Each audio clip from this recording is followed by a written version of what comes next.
Stage 4 మోకాళ్ల అరుగుదలకి నొప్పి లేకుండా కీళ్ల మార్పిడి ఆపరేషన్ చేయబడును. Doctor Ramesh Gajula, endoscopic spine ortho surgeon and pain physician, Panacea spine pain ortho and sleep centre, Uppal, Hyderabad. Telugu Desam, YSR ఇద్దరు కూడా ప్రతి సమస్యని రాజకీయ కోణంలో చూస్తున్నారు, పరస్పర ఆరోపణలు చేసుకుంటున్నారు. ప్రజల యొక్క ప్రయోజనాలు ఇద్దరు విస్మరిస్తున్నారు. ఇక్కడ మధ్యలో ప్రజలు ఉన్నారు. ఇప్పుడు గత ప్రభుత్వం కేటాయించింది 21 నుంచి 24 దాకా వాళ్ళే అధికారులు ఉన్నారు. ఆ 3 ఏళ్లలో వీళ్ళు పునాది తవ్వకపోయినా వాళ్ళు ఏమి చేయాల. వీళ్ళు వచ్చిన తర్వాత దాన్ని రద్దు చేయకుండా దాన్ని కొనసాగిస్తున్నారు. ఎందుకంటే అదాని ఇద్దరికి మిత్రుడే. వీళ్ళిద్దరిని వెనకుండి నడిపించేది ఆ అదాని, మోడీనే.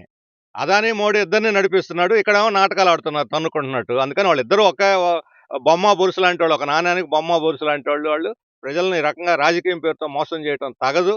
వామపక్ష పార్టీలు పేద ప్రజల తరఫున నిలబడితే మేము పేద ప్రజల యొక్క హక్కుల కోసం, భూమి కోసం పోరాడుతున్నాం. ఇది ఖచ్చితంగా అన్యాయం, పూర్తిగా తప్పు కూడా. ఇంత పెద్ద ఎత్తున వాళ్ళు అమెరికాలో వర్జీనియా ప్రాంతంలో డేటా సెంటర్ పెట్టడానికి పోతే వాళ్ళు ఆ వర్జీనియా ప్రజలందరూ కూడా వ్యతిరేకించారు. ఇక్కడ వద్దు మాకు, ఎందుకంటే తీవ్రమైన వేడి వస్తుంది. ఆ వేడి దెబ్బకి ఎన్విరాన్మెంట్ దెబ్బతింటుంది. ఇక్కడ బోర్డులు చూసాం, బయట ఎన్విరాన్మెంట్ ఏమేమి జాగ్రత్తలు తీసుకోవాలో డేటా సెంటర్ పెట్టకుండానే బోర్డులు పెట్టారు. ఎన్విరాన్మెంట్ క్లియరెన్స్ లేకుండా ప్రజలకు, అందులో విశాఖపట్నం నగరాన్ని ఆనుకొని, దూరం కూడా కాదు, ఖచ్చితంగా ఎన్విరాన్మెంట్ ప్రాబ్లం ఉంటుంది. ఆ రకంగా అంటే ఇప్పుడు ఈ 22,000 కోట్ల రూపాయలు సబ్సిడీ ఇవ్వటం అనేది వాళ్ళని ఉపాధి కోసం కాదు, కార్పొరేట్ కంపెనీలను ఉద్ధరించడానికి. అందుకని ఈ ఇప్పుడు మెడికల్ కాలేజీలు 10 మెడికల్ కాలేజీలు కట్టడానికే గవర్నమెంట్ దగ్గర డబ్బులు లేవంటున్నారు. అదానికి మాత్రం 22,000 కోట్లు, గూగుల్ కంపెనీ, అదాని కంపెనీలకు 22,000 కోట్లు సబ్సిడీ ఇస్తున్నారు. ఎక్కడి నుంచి చేస్తుంది.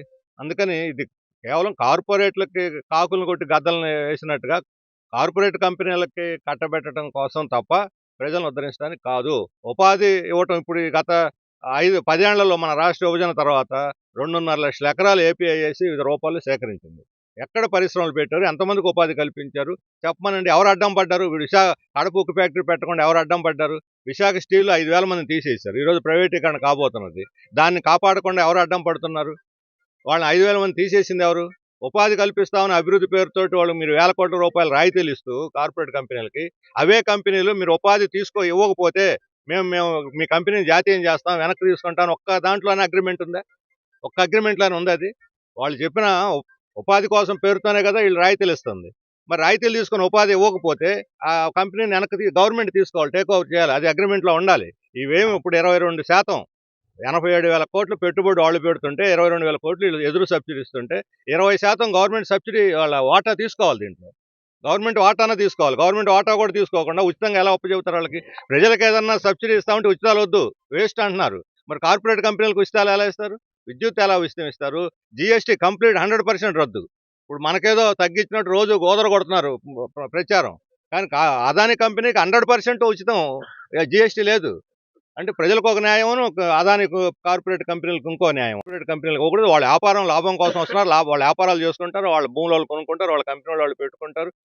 దానికి ప్రభుత్వం ఏమి సహాయం చేయాల్సిన అవసరం లేదు. ప్రభుత్వం ఉంది, ప్రజల సంక్షేమాన్ని వదిలి కార్పొరేట్ సేవలు మునిగి తేల్తామంటే ప్రజలు అంగీకరించారు.